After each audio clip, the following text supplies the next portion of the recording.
Bonjour chez tout. Bonjour chez vous, Ange Prisca Deonzo, défibrillateur des réseaux sociaux. Eh, TikTok est en feu là-bas. TikTok, même 2 jours là, je ne défibrille pas. Pourquoi vous êtes en train de suivre moi encore? Vous allez bien. Tu as pris ton tabouret. Moi, c'est la légende. Je suis Ange Prisca Deonzo. Je suis le défibrillateur des réseaux sociaux. Je suis la solution. Je suis la vérité. Dieu m'a envoyé sur les réseaux sociaux pour aider la communauté africaine à changer son système de pensée qu'on appelle le mindset. Alors moi ici, sur mes pages, on a beaucoup de challenges. On essaie de reformater notre système de pensée. J'essaie d'éduquer, de rééduquer, tant bien que mal, ma communauté. Je ne détiens pas le monopole de la science infuse, mais je pense qu'avec mes contenus, je bâtis quand même beaucoup de vie. Et toute la gloire revient au Dieu que je sais, Jésus. Moi, je n'ai pas honte d'afficher le Dieu que je sais. Moi, je n'ai pas honte. Dieu dit, si vous avez, Jésus, il a dit à ses disciples, il dit, si vous avez honte de mon nom sur la terre, moi aussi, Jésus, j'aurai honte de vous là-haut, dans les cieux, devant mon Père. Si. C'est pour cela que je n'ai pas honte. Voilà. Il y a des gens qui vont chez Marabout. Dès que tu leur dis, ah, tu vas chez Marabout, ils se fâchent. Tu vas chez Marabout, il ne faut pas te fâcher. Si Marabout, là, c'est bien, que tu y vas, c'est bien, c'est bon que tu y vas, non? Mais pourquoi tu te fâches? Si on te rappelle juste que tu vas chez Marabout, il ne faut pas te fâcher. Maintenant, à vous, qui vous autoproclamez très chrétien et qui me jugez parce que vous trouvez que j'insulte, ce qui est vrai d'ailleurs, avoir une Bible au chevet de son lit, ça ne fait pas de toi un chrétien. Non.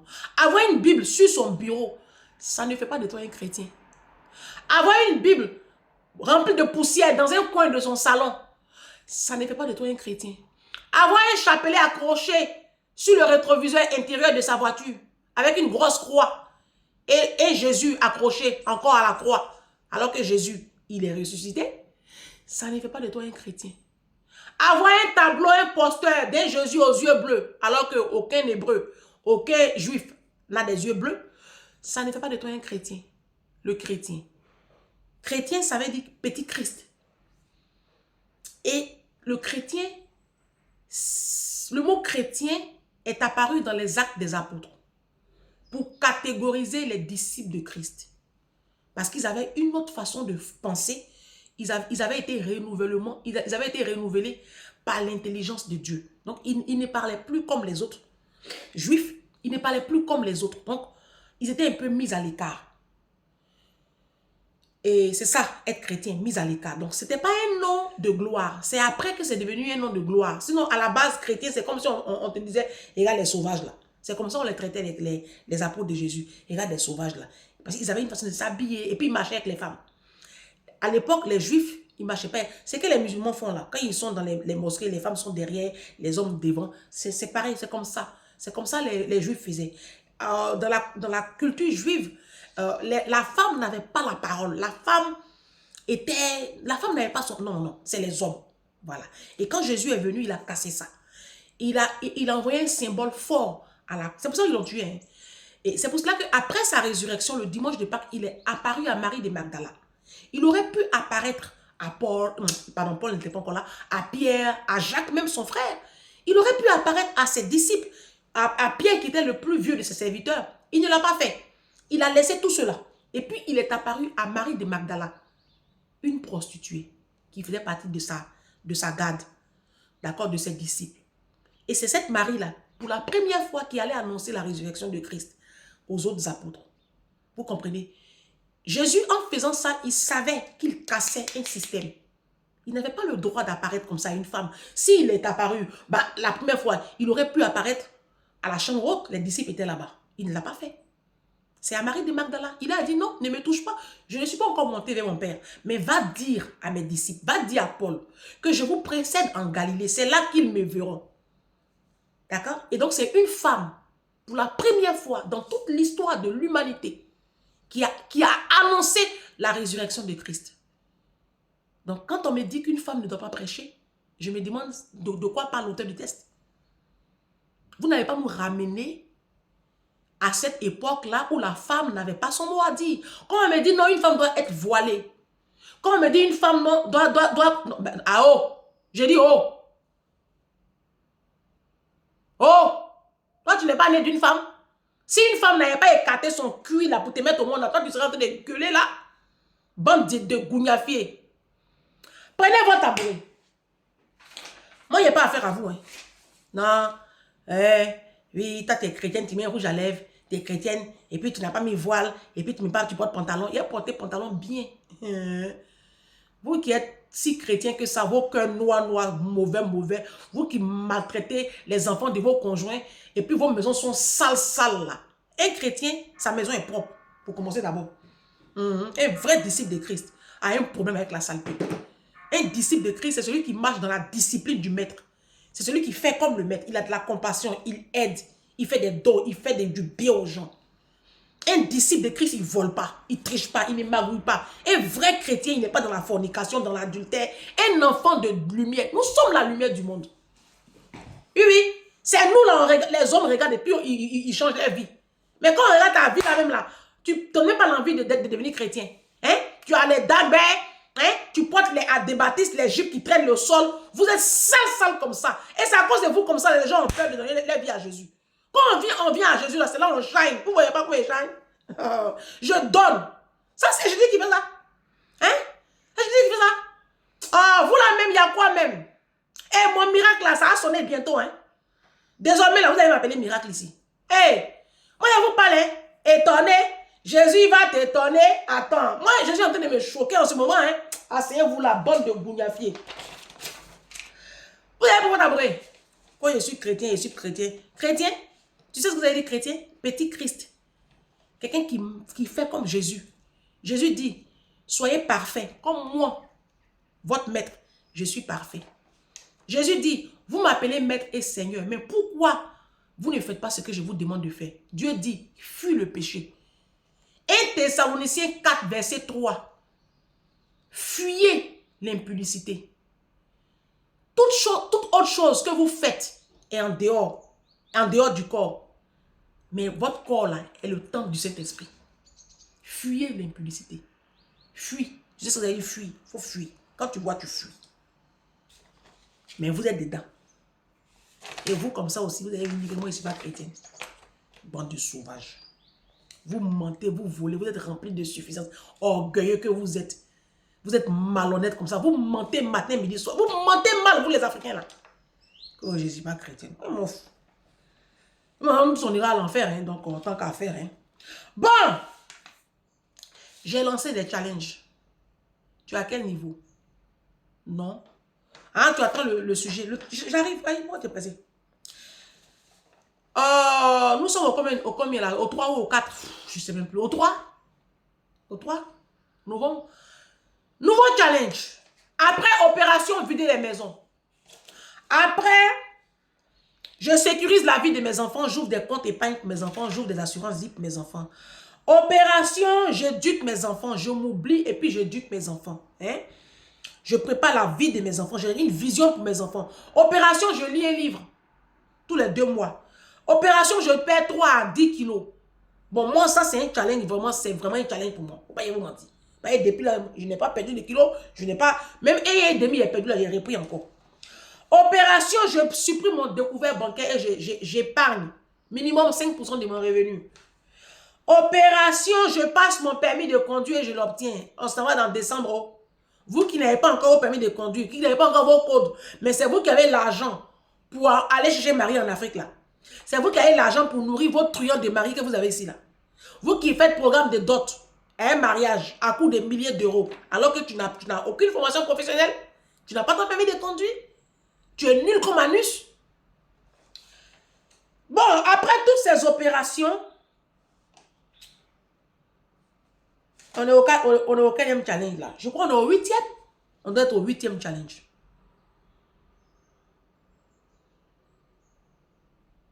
On est au 8e challenge. Opération, j'apprends une 2e langue.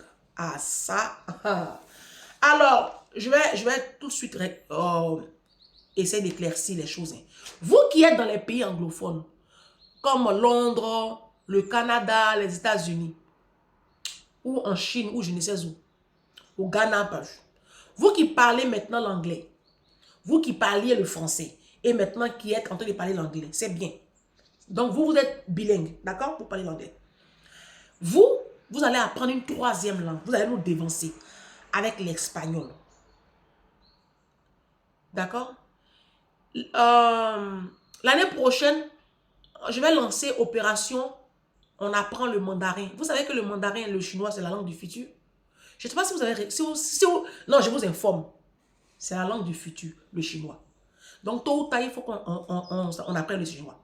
Mais là, on va apprendre l'anglais. Donc, on va essayer de déjà donner des cours dans... On va essayer de faire nos programmes à chacun, hein, pour que nos enfants commencent à parler l'anglais. Nos enfants auront des répétiteurs, des profs d'anglais. Et puis, nous-mêmes, on va se mettre à l'anglais. J'attends les propositions. Je pense qu'il y a des sites, non? On peut apprendre hein, sur YouTube hein, gratuitement. Mais moi, je suis un peu bizarre quand même. Moi, je suis très dur dans la tête. Moi, il faut qu'on m'apprenne. Donc, on va commencer. Je vais commencer à YouTube. Je vais acheter un manuel d'anglais. Il y a un manuel qu'on appelle anglais pour les nuls. D'accord? C'est à la FNAC, je ne sais pas. C'est sur Amazon aussi. Tu écris le couvercle. La couverture est jaune comme ça, jaune-bleu. C'est écrit dessus anglais pour les nuls. Je pense qu'on va tous acheter ça et puis on va commencer à apprendre l'anglais. D'accord? Ça va nous occuper un peu parce que je pense que vous n'êtes pas très occupés. Hein? Vous qui êtes en train de faire un programme pour aller chercher les trucs en Afrique là. Donc on va s'occuper et on va intégrer l'anglais dans notre langage de tous les jours. Ça va nous faire du bien. On va apprendre l'anglais. D'accord? C'est parce qu'on est dans la francophonie qu'on a l'esprit aussi fermé. Les francophones sont très fermés. Les francophones ont une petitesse d'esprit. Les francophones sont trop petits dans la tête. Donc, on va apprendre l'anglais. Si tu apprends bien l'anglais, que tu arrives à parler l'anglais, peut-être que tu vas apprendre à voyager, tu vas voyager, et puis dans tes voyages, là, tu vas tomber peut-être sur un anglais. Quelqu'un qui parle anglais. Un chinois, un américain, justement un canadien.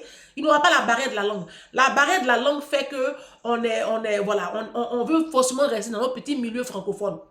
Vous voyez? Et ça nous ferme vraiment les portes. Pour ceux qui ont l'intention d'immigrer au Nigeria, qui est le nouvel Eldorado pour les grosses fortunes, au Nigeria, je ferai une vidéo là-dessus. L'immigration au Nigeria est très intéressante en ce moment. Même moi, même si je vais construire une maison en Afrique, même si c'est le Nigeria, je guette. C'est pas Côte d'Ivoire. C'est le Nigeria, je guette. Non, je vous informe. Si je vais acheter, construire une maison en Afrique, c'est le Nigeria. Le Nigeria et puis le Kenya. Voici deux destinations en Afrique qui sont en train de monter en puissance. Ah, mais je vous dis, hein, allez vous informer. Donc, on va apprendre l'anglais. Parce que moi, demain, j'ai envie d'être au Nigeria, j'ai envie de faire des trucs. Voilà, donc, il faut qu'on apprenne l'anglais. Si moi, parce que moi, je suis sûre que je ne resterai pas en France. Je vais m'expatrier. La France commence à devenir trop bordélique. Je vais m'expatrier. Et donc, je suis obligée de parler l'anglais. Donc, on va intégrer l'anglais dans notre vocabulaire, dans notre langage. On a toute l'année 2025 pour nous exercer à l'anglais. Même si ce n'est pas très au moins le basique. Et puis, à force, vous savez, une langue, à force de la pratiquer, on finit par parler. Vous qui êtes en Afrique, vous pouvez aller faire des stages d'anglais au Ghana, par exemple. Oui. Vous pouvez aller faire des stages d'anglais en Afrique du Sud ou ou au Nigeria. Si. Immersion dans un pays anglophone. Vous faites un mois là-bas, vous mettez 2 semaines, 3 semaines. Voilà. Pour faire la routine, quoi. Moi, je vais y penser. Moi, je pense faire un stage, mais en Angleterre. Je suis en train de voir. Donc, voilà. 9e challenge. C'est lancé. On va revenir maintenant dans le vif du sujet. J'ai un homme qui m'a écrit. Je ne retrouve plus ton écrit, hein, monsieur, mais il va se reconnaître. Parce que je suis très suivi par les hommes. Il me dit que oui, que moi, je les ai attaqués. Que moi, je dis que les femmes, eux, ils maltraitent les femmes. Et que oui, lui-même, sa femme, là, il a raconté des conneries, hein, des conneries. Monsieur, je te réponds. Et puis, je réponds à tous les hommes. Quand tu rencontrais ta femme, je suis persuadée, connaissant les hommes africains, et surtout les hommes ivoiriens, je suis persuadée que ta femme était très belle, propre, jolie, chic, quand tu l'as rencontrée. D'accord? Comme tu trouves que je vous accule et que vous n'avez rien à vous reprocher, regarde, va prendre la photo de ta femme. Il y a quoi? Il y a 10 ans, 15 ans, 20 ans. Va prendre la photo de ta femme et puis regarde-la aujourd'hui. Celle qui est devant toi. Et puis regarde la photo de ta femme il y a 15 ans, 20 ans. Tu ne vois pas qu'il y a un problème? Le problème, c'est toi. Qu'est-ce qui a changé dans sa vie? Ce qui a changé dans sa vie, c'est ta présence. En fait, c'est très simple. C'est ce parallèle-là qu'il faut faire. Quand elle était seule, quand elle n'était pas encore avec toi, c'était une femme joviale. Son teint shinait comme pour moi. Elle était tout le temps bien mise sur ses talons. Elle était chic, chic, chic, chic. Toujours bien habillée, chic. Et depuis qu'elle est sous ton toit et qu'elle a commencé à faire des enfants, elle est dans les baskets. Elle a l'alopécie, ses cheveux tombent. Elle a des coups battus partout. Elle est mal dans sa peau. Elle est vieillie. Elle est bizarre. Donc, la question que on veut bien se poser, qu'est-ce qui a changé? Parce que ce qui a changé, c'est ta présence dans sa vie. Ça veut dire que c'est toi le problème. Parce qu'on peut vieillir et puis rester belle. Oui. On peut vieillir et puis rester fraîche. Moi, je connais des femmes qui ont 20 ans de mariage et puis elles sont restées belles. Tu sens qu'il y a l'âge, mais tu les sens toujours épanouies, propres, chic. C'est là que tu vois la différence entre qui est marié et puis qui est démon. Hein. Je dis que vous êtes des démons. Toi, tu m'écris une longue lettre de Mariama Ba et tu m'insultes et tu me dis que oui, moi je prends parti. Je ne prends pas parti. Moi, je suis pour la vérité. Moi, je suis dans le camp de la vérité. Je ne suis pas l'avocate des femmes. Je ne suis pas l'avocate des hommes. Je traite des sujets de système de pensée et je dis que les mariages africains sont des bordels et que dans les mariages, c'est les hommes qui gagnent. C'est une étude qui a été prouvée, c'est démontré. La plupart de nos mamans, c'est quand elles sont veuves, qu'elles sont plus épanouies, qu'elles sont plus heureuses. Oh, regardez nos mamans qui ont perdu leur mari là. Regardez comment elles sont belles aujourd'hui. J'ai fait une série de vidéos. Une vidéo où je dis que dans le mariage, c'est l'homme qui gagne. C'est pas faux. C'est vous qui gagnez dans le mariage, dans les mariages africains. C'est vous qui gagnez. La femme ne gagne rien finalement. Parce que vous restez beau. Durant 20 ans de mariage, vous vous bonifiez. Vous, nos hommes là, vous restez beau, propre, chic. Parce qu'on prend soin de vous. Vous êtes nourris, vous êtes entretenus, vous êtes bien. Mais la femme, c'est elle qui subit tout. Donc, je reviens et je te pose la question. Toi qui m'as écrit la lettre, ta femme, quand tu l'as rencontrée, quand tu l'as draguée là, elle n'était pas sale, elle n'était pas bizarre. Ses dents n'étaient pas sales comme ça. Son corps n'était pas sale comme ça. Elle était bien chic. Les premiers rendez-vous là, tu as les photos, non? Va chercher, on t'attend. Mon frère, on t'attend. Non, moi, je n'aime pas, vous savez, je n'aime pas le tripatouage et je n'aime pas la malhonnêteté. Il faut aller chercher les photos de ta femme quand tu l'as rencontrée il y a 15 ans en arrière. Ça fait 15 ans que vous êtes ensemble, non? Va. Oh. Mon frère, tu as m'énervé, il dit ton nom ici. Tu es ivoirien, il n'y a pas de problème. Mais j'ai tout ton nom ici. Tu vas m'énerver, je vais dire ton nom. Tu m'écoutes? Tu vas prendre la photo de ta femme. Il y a 10 ans, c'est quoi? Il y a 8 ans? Il y a 10 ans? Vous-même, les hommes africains, on n'a pas besoin de faire 15 ans avec vous. Hein. Tu maries un homme africain, 1 an, 2 ans, 3 ans, 4 ans, 5 ans, ton déclin commence. Vous savez ce que c'est que le déclin? Le déclin. Tu commences à t'assombrir. Tu deviens terne. Bon, vous essayez de mettre les produits éclaircissants, mais bon, ça ne vous va pas très bien. Hein. Mais tu t'assombris. Tu perds ta joie de vivre. C'est quoi ça?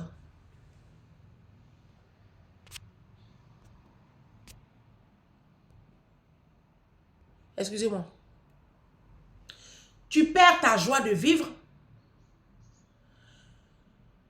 Tu perds confiance en toi.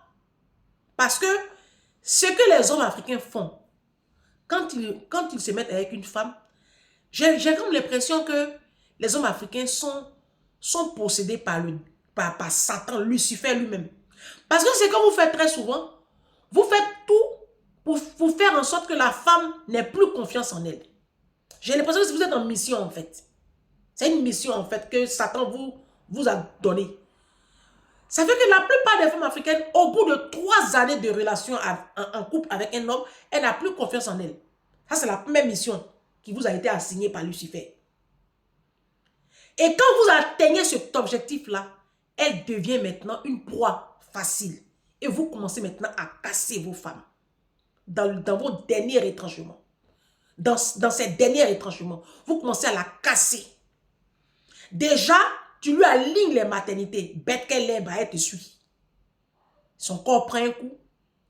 Et elle est maintenant vulnérable. Elle se dit, bah, avec 2 enfants, 3 enfants, 4 enfants, qui va me prendre? Avec ce corps-là, qui va me prendre encore? Donc, du coup, vous commencez maintenant à lui faire tout. Et puis, elle accepte. D'autant plus que dans sa famille, dans sa communauté, dans sa culture africaine, on lui a dit que si elle est célibataire, elle n'est rien. Elle a raté sa vie. Si à 45 ans, elle est célibataire, elle a raté sa vie. Si à 30 ans, elle est célibataire, elle a raté sa vie. Si à 50 ans, elle est célibataire, elle a raté sa vie. Donc, du coup, qu'est-ce qu'elles font? Bah, elles acceptent tout et n'importe quoi. Il y a un qui me dit là-bas que nos mamans à l'époque ne divorçaient pas. Elle ne divorce pas. Elle restait. Demande à ta maman. Pourquoi elle restait avec ton salaud de père? Demande-lui. Ou ton beau-père là. Demande-lui. Elle n'avait pas le choix.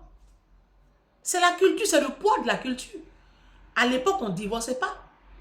À l'époque, ce n'est pas possible de divorcer. Tu deviens la risée d'une famille. Tu deviens la honte de ta mère. Tu es stigmatisé, tu es ségrégué. Et puis, tu vas aller où? La plupart des femmes à l'époque étaient analphabètes. Elles n'avaient pas le pouvoir. C'est normal. Vous comprenez? Donc, nos mamans à l'époque, elles étaient dans la résignation. Elles n'avaient pas le choix, en fait.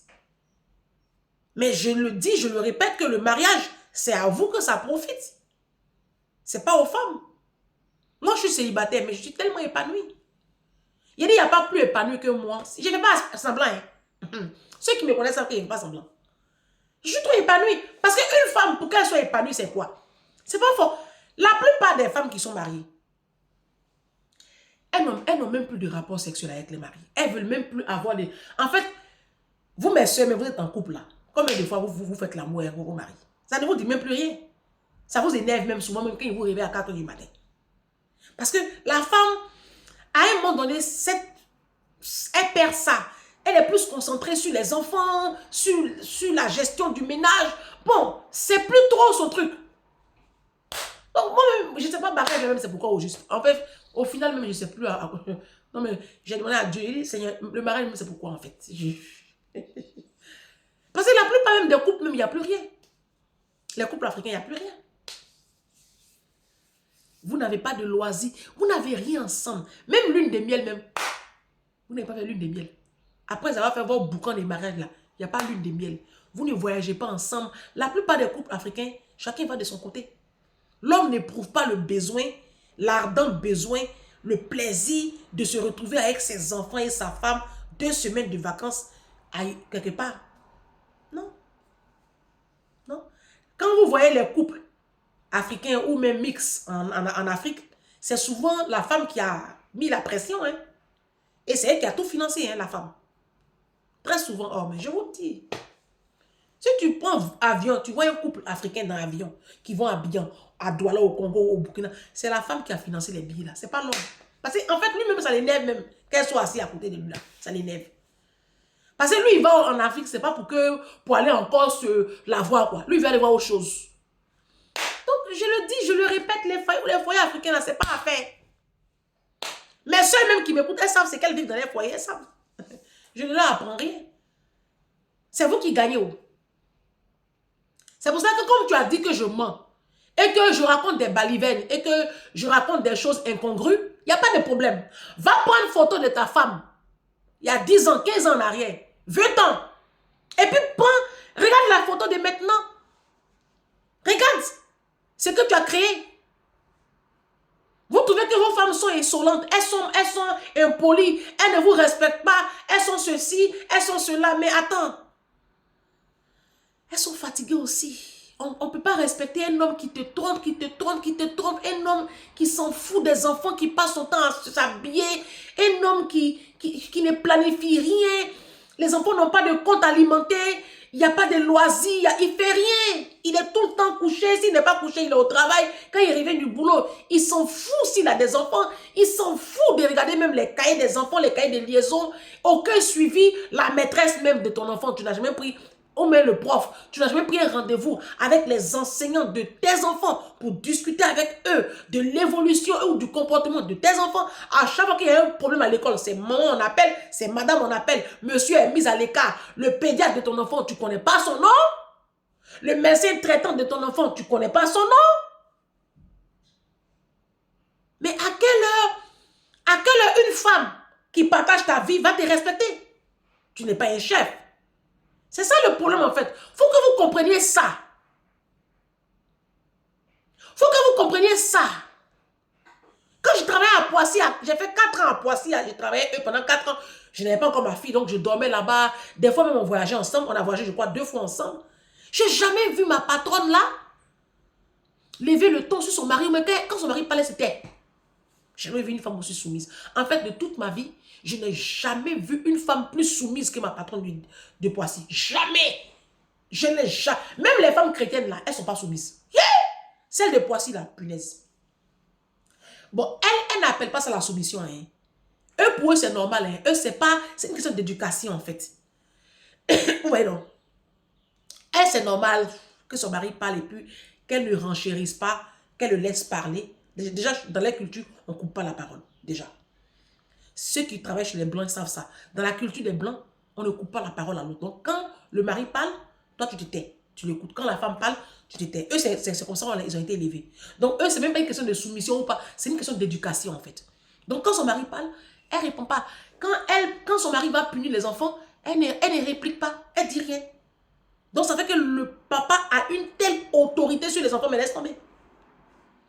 Je ne sais pas. J'ai resté sur ces 4 avec eux et j'ai voulu comprendre, mais j'ai compris en fait. C'est naturel en fait. C'est naturel.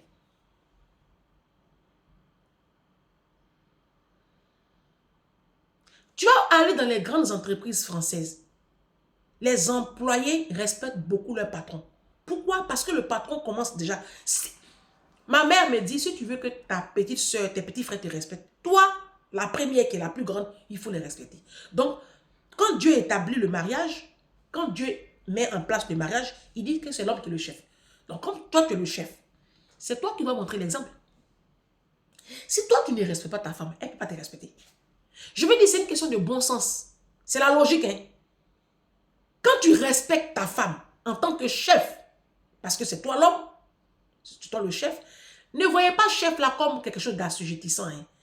C'est pas... Quand on dit que le mari est le chef, les femmes, c'est pas que faut te coucher, on marche sur toi. C'est juste... J'ai déjà fait une vidéo là-dessus. En fait, c'est normal. Hein? Dans toute administration, il y a toujours un chef. C'est comme ça. Et le mariage est une administration. Le mariage, c'est comme une entreprise. Dans tout ce que Dieu a établi, ou que l'homme établit, il y a toujours un chef. Donc, dans le cas du mariage, Dieu décide que c'est l'homme le chef. Ça ne veut pas dire que toi, tu es en bas. Non. Comprenez pas ça comme ça. Moi, quand j'ai compris la parole de Dieu, je n'avais pas de problème avec ce mot chef-là. Donc, c'est comme ça. Sinon, ça ne marche pas. Sinon, ça ne marche pas. Donc, si tu ne veux pas accepter même le mot chef, il ne faut pas te marier. D'accord? Il faut rester célibataire toute ta vie. Tant qu'à faire, d'accord? Mais si tu es avec un homme, il faut que tu comprennes que c'est lui le chef. Ça ne veut pas dire que toi, tu n'as pas ton mot à dire. Vous êtes ensemble, vous décidez les choses ensemble. Mais c'est lui le chef. Et généralement, le chef même est toujours en train... Le chef se fait petit. Généralement. Et Jésus nous a montré ça. Jésus a lavé les pieds de ses disciples. Jésus nous a montré l'exemple. Pierre dit non, tu ne me laves pas les pieds. Si tu me laves les pieds, donc lave-moi tout le corps. Jésus dit non, Pierre, je te lave les pieds. Laisse-moi le faire. Je te montre l'exemple. Donc c'est ça. Le chef, il est toujours petit. Le chef se met en bas. Et ça fait que quand le chef est toujours... Parce que c'est ça le chef. Le chef sait se faire petit pour l'autre. Le chef, il est tout le temps en train de chercher les intérêts de ses subalternes. C'est ça le chef. Donc le chef est tout le temps en train de chercher l'intérêt de sa famille, de sa femme, de ses enfants. Donc en tant que chef, quand toi tu n'es pas dans ce process-là, tu n'es pas chef. Tu es un chiffon. Tu es un torchon. Et on peut te parler n'importe comment. Il y a des maris là. Pour que les femmes leur parlent, il y a dit elles vont gêner d'abord. Ma patronne est Poissy là. Pour parler à son mari, tu sens que la femme est avec une délicatesse, mais pas possible. Je dis, allô? En fait, ça coule de source. Parce qu'elle a un mari. Elle a un homme qui ne lui crie pas dessus. Elle a un homme qui lui est fidèle, 20 ans de mariage. Elle met sa main à couper que son mari ne l'a jamais trompé. Il dit, mon amour, mon bébé, chéri, doudou, oh, oh. Pour s'appeler même par les prénoms à la maison, c'est pas là. Doudou, t'es où, doudou, doudou, doudou, doudou. Il bouge pas sans sa femme. Où est pas de droba? Où est pas de droba? C'est ça un chef. Il bouge pas sans sa nouvelle, son sac à main là. Ma chérie, la belle, ça va? Pardon, excuse-moi. En fait, tu n'es pas sac à main, c'est parce que tu es une belle, quoi. C'est ça. La belle-sœur, la nouvelle belle-sœur. Si tu es belle, hein? Tu es jolie. Vous voyez pas? C'est ça l'amour, en fait. Quand un homme aime sa femme, il la positionne sur des lieux élevés. Ça veut dire qu'il la met comme ça. Lui, je dis que l'homme, c'est lui, il est le porte-flambeau. Et puis la femme, c'est la lumière. Mais, voyez où femme est éteinte. Et puis c'est l'homme qui est sapé matin, midi, soir, toujours costume, cravate. Il prend sa voiture, il est parti week-end. Pas assigné avec les cuits dans les cuits des petites filles. Tu es chef à quelle heure, mon frère? Va prendre photo de ta femme. Je reviens sur le sujet, ça me fait trop mal. Mais un message que tu m'as écrit là, ça ne me plaît pas. Hein. Va prendre photo de ta femme. Il y a 10 ans, 15 ans, 20 ans. Et puis regarde là aujourd'hui. Regarde le décalage oreille. En fait, tu es un sorcier, mon chéri. Et les hommes africains, à 98%, vous êtes des sorciers. Celles qui sont avec vous là, franchement, c'est elles qui n'ont rien à faire. Sinon, si c'est moi seul, il y a des noirs touchent tout mon corps. Encore moins celui de ma fille. Sinon, nous, dans les noirs, on est bien noirs. Il n'y a pas de problème, mais la vie qu'elle a là, une équipe qui ne gagne pas, on la change. Voilà. L'équipe de Côte d'Ivoire, ça déconne un peu à la CAN. Ils ont changé, ils ont mis Faye à la victoire. C'est ça.